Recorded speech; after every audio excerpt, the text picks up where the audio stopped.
Hi hello' and নমস্কাৰ সকলোকে। মই নিতাশ্ৰীয়ে পুনৰবাৰ স্বাগতম জনালোঁ মোৰ অন্য এটা মিনি ব্লগলৈ।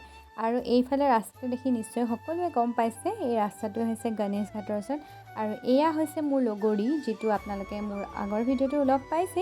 বহুত দিনৰ মূৰত তাইক লগ পালোঁ আৰু লগ পাই এয়া দেখিছেনে আমি দুয়োজনী ওলালোঁ অকণমান ফুৰিবলৈ বুলি।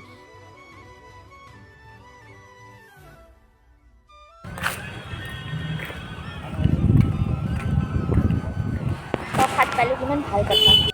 ভাত পালোঁ গাইজ, আজি আমাৰ দিনটো ভালে যাব। আৰু প্ৰসাদ খাই আমি আহি গ'লোঁ গণেশ ঘাট। আৰু এইখনটো সকলোৱে চিনি পায়েই আৰু ইয়াতে বহি যে খুব বেছি শান্তি লাগে। আৰু এয়া দেখিছেনে দুইটা পখিলা ইমান ধুনীয়াকৈ ঘূৰি আছিলে, তাকে অকণমান সিহঁতক কেপচাৰ কৰি ল'লোঁ। এইফালে লাগি গ'ল আমাৰ বাইদেউ ফটো উঠাত। আৰু এই ধুনীয়া মনোমোহা দৃশ্যৰ পৰা আমি বিদায় লৈ লগে লগে পাই গ'লোঁ অগ্নিগড়। আৰু অগ্নিগড় অহাৰ আমাৰ কোনো ধৰণৰ প্লেন নাছিল যদিও আমি দুইজনীয়ে ভাবিলোঁ যে অকণমান ফুৰি আহোঁগৈ, আৰু সেইবুলি আমি দুইজনী ওলালোঁ অগ্নিগড় বুলি। আৰু এয়া দেখিছেনে মোৰ একদম অগ্নিগড়ত মানে আচলতে গৰম দিনত আহিব নাপায়, বহুত বেছি ভাগৰ লাগে যিহেতু পাহাৰ আপোনালোক সকলোৱে জানে। তথাপিও এয়া দেখিছেনে ভৰি খোজ মানে আগলৈ নাযায়, যেনে তেনে গৈ আছোঁ আৰু দেখিছেনে।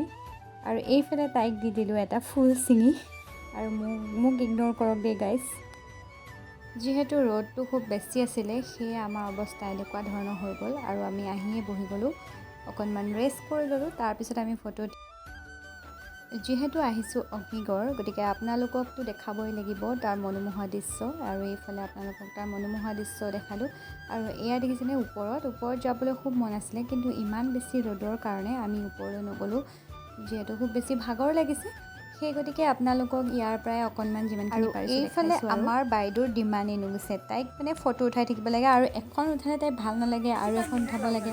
আৰু তাৰ মাজত আকৌ তাইক বেলেগেও ফটো উঠাব দিলে, আৰু তাই সেইফালে ব্যস্ত হ'ল বেলেগত ফটো উঠা, আৰু মই এইফালে ধুনীয়া পৰিৱেশৰ মজা ল'বলৈ ব্যস্ত হৈ গ'লোঁ। আৰু দেখিছেনে ইমান ধুনীয়া পৰিৱেশ, আৰু এই পৰিৱেশটোৰ পৰা যে ওলাই আহিব মনেই নাযায়। যাবলৈ অকণমান কষ্ট লাগে হয়, কিন্তু তাতে ইমান ধুনীয়া বতাহ মাৰি আছিলে, আৰু এই পৰিৱেশটো যে ৱাও, খুব বেছি ভাল লাগে। কেতিয়াবা আপোনালোকে তেজপুৰ আহিলে নিশ্চয় অগ্নিগড়লৈ এপাক আহিব, খুব ধুনীয়া পৰিৱেশ। আৰু যিহেতু আমাৰ যাবৰ সময় হ'ল, আৰু যোৱাৰ সময়তে আপোনালোকক দেখাই গ'লোঁ, এয়া হৈছে চিত্ৰলেখাই অনিৰুদ্ধক হৰণ কৰা সময়খিনি। আৰু এইফালে ধুনীয়াকৈ বনাই থোৱা আছে, আৰু আগলৈ গৈ থাকোঁ ব'লকচোন, কি কি দেখা পাওঁ আপোনালোকক দেখাওঁ। আহি থাক কৰি থাক।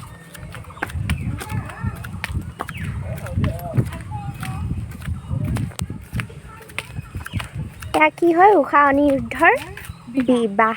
আৰু এয়া সেইফালে দেখাই দিয়া, তাতে যুদ্ধ লাগিছিলে কাৰ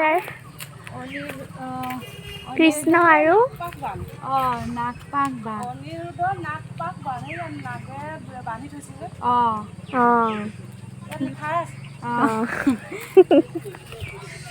এইফালে ব'ল, এইফালে ব'ল।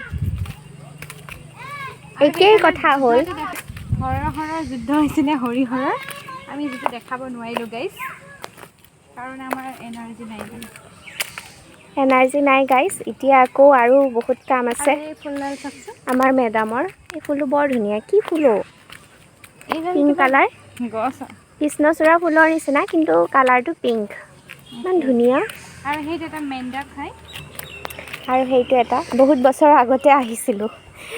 ঐ ৰৈ, মই সৰস্বতী পূজাত আহিছিলোঁ। মই কেতিয়া আহিছিলোঁ মোৰ মনতে নাই। সৰস্বতী পূজাত আহিছিলোঁ মই লগৰখিনিৰ লগত। আৰু এইফালে আমি অগ্নিগড়ৰ পৰা ওলাই ডাইৰেক্ট আহি পালোঁহি জুডিঅ'। আৰু জুডিঅ'ত এয়া অকণমান চালোঁ কিবা কিবি, বিশেষ পচন্দ নহ'ল। আৰু যিহেতু আমি দুয়োজনী আহিছোঁ, আৰু আমাৰ মিৰৰ চেল্ফিটো বনতাহে, আৰু মিৰৰ চেল্ফিৰ লগতে অকণমান ভিডিঅ' কৰি আমি ওলাই দিলোঁ মধুবনলৈ বুলি। আৰু মধুবনত আমি একাপ চাহ আৰু পেটিছৰ সৈতে আজিৰ ভিডিঅ' ইয়াতে সামৰণি মাৰিলোঁ। তেন্তে আজিলৈ বিদায়।